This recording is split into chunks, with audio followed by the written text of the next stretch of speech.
Selamat datang kembali di materi pembelajaran rekayasa perangkat lunak berbasis komponen. Pada sesi ini kita akan sama-sama belajar terkait dengan objek as komponen.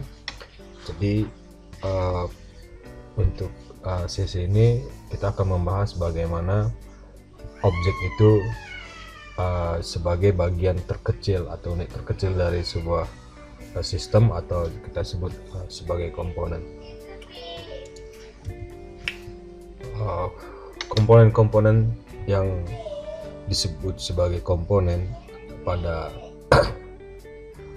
objek sebagai komponen adalah objek itu sendiri gitu ya. Dan objek yang dimaksud di sini adalah objek yang ada dalam definisi pemrograman berbasis objek gitu ya, yaitu objek yang dibentuk oleh kelas gitu ya. Jadi objek yang tersebut, objek itulah yang dimaksud dalam case ini gitu ya. Mekanisme pengkomposisian atau mekanisme menghubungkan komponen-komponen atau menghubungkan objek-objek adalah dengan method call atau event delegation. Akan ada beberapa tipe ya, ada beberapa tipe objek sebagai komponen yang akan kita gunakan. Antara lain nanti kita membahas terkait dengan POJO, plain object, kemudian ada AUSGI, kemudian ada yang produk Microsoft yaitu .NET, kemudian ada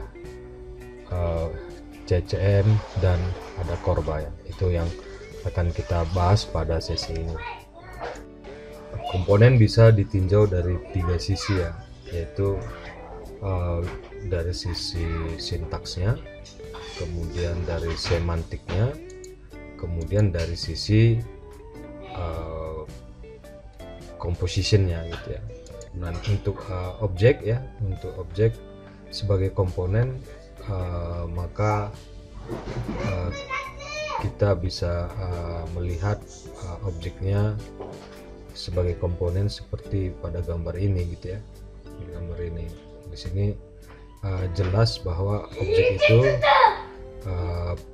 objek sebagai komponen itu punya provide method gitu ya, hanya provide method, sementara requirednya itu dikaburkan. Nah, ini objek sebagai komponen. Ini yang dimaksud dengan semantiknya gitu ya. Sementara dari sisi sintak bahwa bagaimana membangun komponen ini secara sintak, dia menggunakan bahasa pemrograman OP. Sementara dari sisi komposisi bahwa objek sebagai komponen itu adalah direct method call ya. Dari sini contoh ini kita lihat bagaimana metode di B2 dipanggil di A gitu ya, dan metode di C dipanggil di B. Nah, jadi dia merupakan direct method call ya. Jadi yang di call itu adalah metodenya. Baik, kita akan melihat model yang pertama, yaitu POJO ya. Ini adalah model pertama objek sebagai komponen. POJO itu adalah plain old Java object. Jadi dia terminologi yang dipopulerkan oleh Martin Fowler ya. Ini mengacu kepada pemrograman Java yang tidak harus merefer ya, atau mengacu ke kelas atau library yang lain gitu ya. Jadi ini murni Java gitu ya. Nah, di POJO ini komponennya adalah POJOs itu sendiri atau kelas Javanya, dan dia dikomposisi adalah method atau event delegation gitu ya. Dan life cycle-nya sendiri di POJO itu dia di fase design dan di runtime. Jadi tidak ada di sini fase deployment gitu ya. Jadi ketika menghubungkan dua komponen itu, dia di fase desain gitu ya, di fase desain. Ini contohnya ya, di builder komponen A dan B dihubungkan secara langsung ya di fase desain di Java IDE ya, kemudian di runtime di JVM. Apa yang hilang di sini adalah fase deployment ya. Kita bisa lihat secara umum life cycle yang diidealkan tentu terdiri dari fase desain, deployment, dan runtime. Nah ini kalau kita lihat tadi di pojok yang tidak ada adalah fase deploymentnya ya. Jadi pengkomposisiannya itu langsung di fase desain. Jadi kalau kita bisa bandingkan, ini adalah idealized component life cycle dan ini adalah pojok komponen life cycle. Jadi kalau kita bandingkan, yang tidak ada di pojok itu adalah fase deployment di sini gitu ya. Di pojok tidak ada fase deployment. Jadi dari ketika didesain, di build, itu langsung masuk ke dalam runtime. Model berikutnya adalah Java Beans. Di Java Beans yang menjadi komponen itulah Beans. Beans ini adalah objek Java yang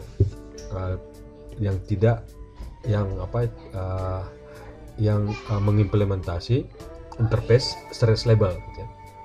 Kemudian Java Beans ini juga adalah dia memiliki konstruktor, tapi argumen atau atributnya itu tidak ada gitu ya, nol gitu ya. Dan kemudian ciri lain adalah dia punya getter setter untuk mengakses ke atribut yang private.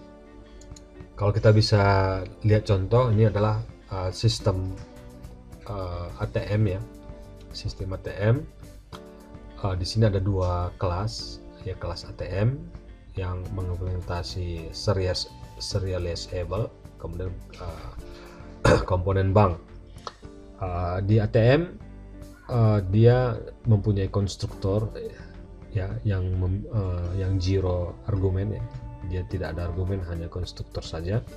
Kemudian dia ada metode withdraw ya, kemudian dia ada metode set cut reader ya. Jadi withdraw ini dia mempunyai atribut bank ya, dari bank ini sehingga dia mau nanti bisa menggunakan withdraw yang ada di sini juga gitu ya, jadi sebagai bank.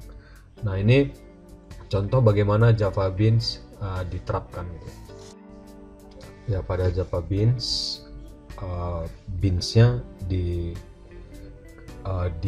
dikonstruksi di yang ada yang disebut dengan bean container ya. Jadi di bean container ini dia berfungsi sebagai rumah ya untuk memanage bean. Dan bean container ini, bean di dalam kontainer itu akan dikomposisi oleh event yang otomatis akan di-create oleh kontainer, sehingga event ini nanti akan mengenerate event pada source-nya, kemudian menotifikasi eventnya ya, kemudian menghubungkan ke target event ya. Jadi ini bean container ya, dia untuk mengelola bean yang ada di dalam dan menghubungkan ya, kalau ada yang memang harus dihubungkan, dia hubungkan secara otomatis ya berdasarkan source code yang ada, yaitu mengenerate source-nya, event-nya, kemudian menotifikasi dan menginvoke ya targetnya. Nah kemudian berikutnya kita akan melihat bagaimana ini diimplementasikan. Ini kita mengacu kembali ke contoh yang di ATM ya, yang di ATM di sini ada kelas ATM dan di sini ada kelas bank gitu ya. Dan di sini dia memanggil bank ya, memanggil kelas di bank ini ya, yaitu withdraw-nya ya. Withdraw di sini kita lihat dia atributnya salah satu bank. Nah ini akan sistem akan otomatis memanggil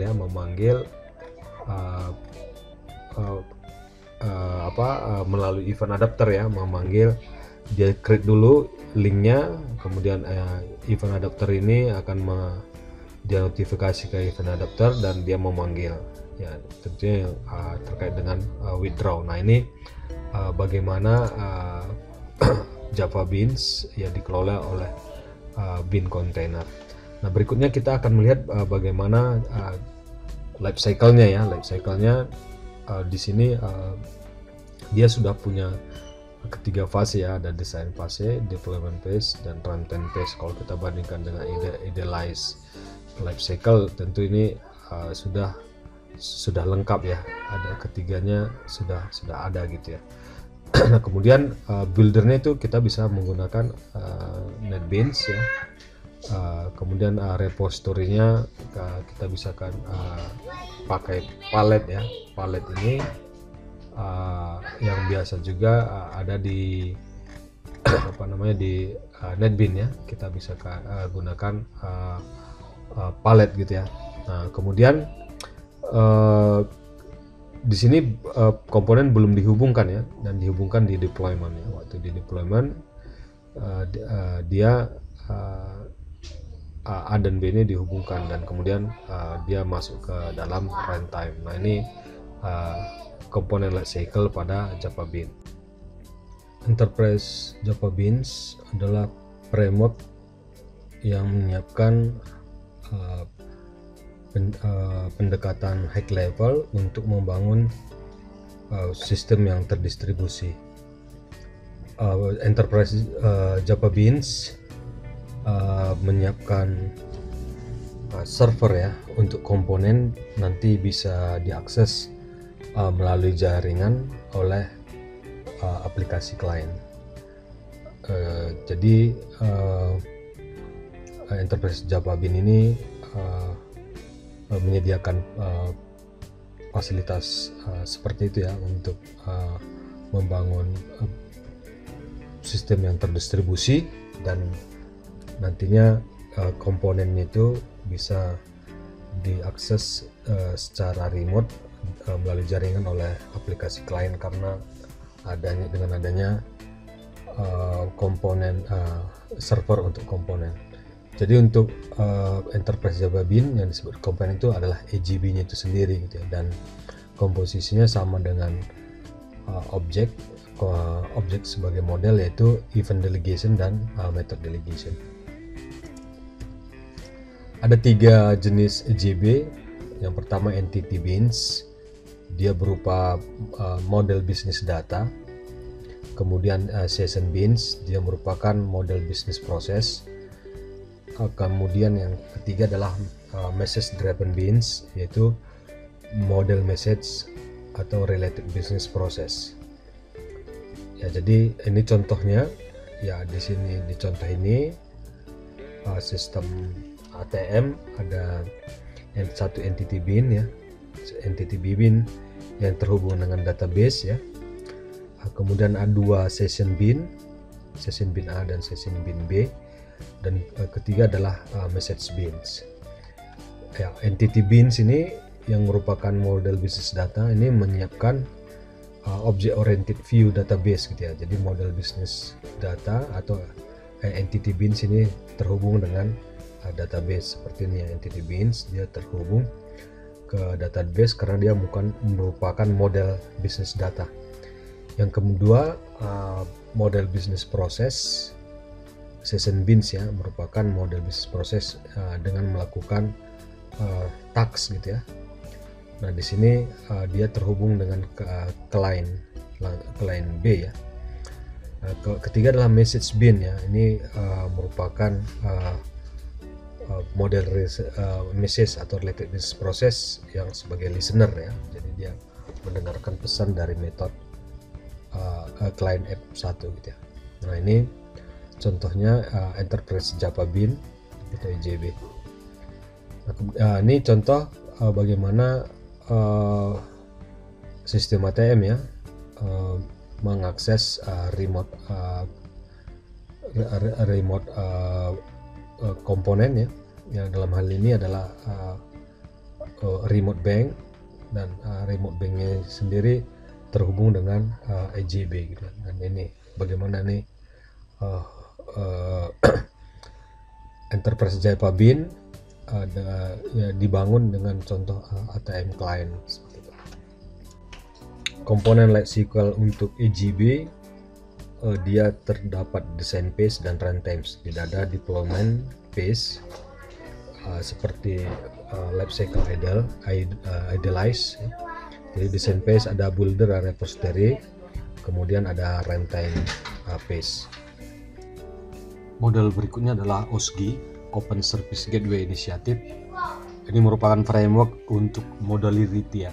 Jadi OSGI berusaha membuat modularitas pada Java platform dengan membuat nanti bentuknya dalam bundles gitu ya.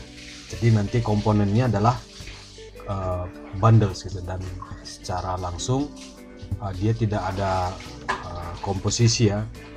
Jadi dapat dikatakan mekanisme komposisinya tidak ada, tapi tetap nanti akan terhubung melalui kelas. Nanti kita lihat seperti apa bentuknya. Dan bundles ini nanti karena dalam Java dia bentuknya itu dalam bentuk fisiknya itu adalah fisik filenya itu dalam bentuk jar.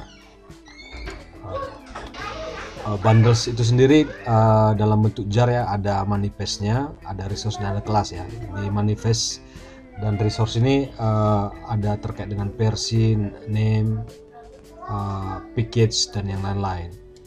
Kemudian jar ini tadi ya, karena bundlesnya sendiri tidak terhubung, tapi yang terhubung adalah kelas dengan kelas gitu ya. Nanti yang menghubungkan komponen satu dan komponen lain, bundles dengan bundle itu dalam tataran kelas gitu ya, dalam level kelas.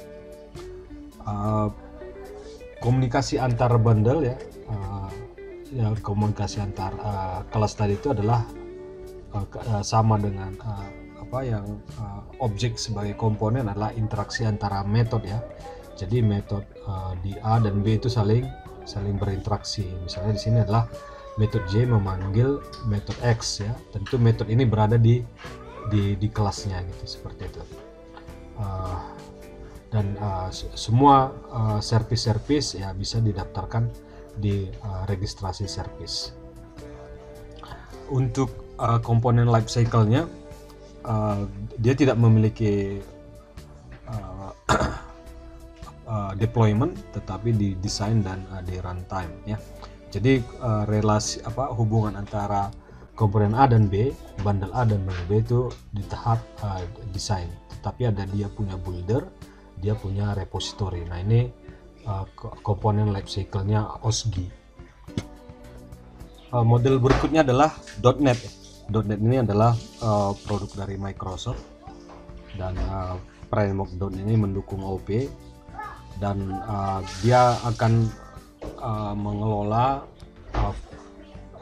aplikasi secara modular ya, dalam bentuk logical unit.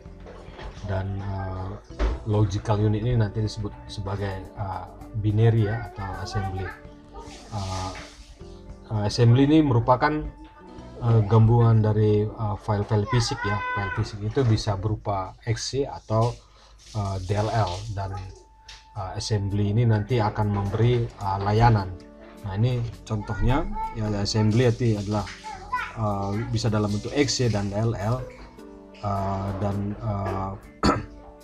dalam setiap ini ada manifest.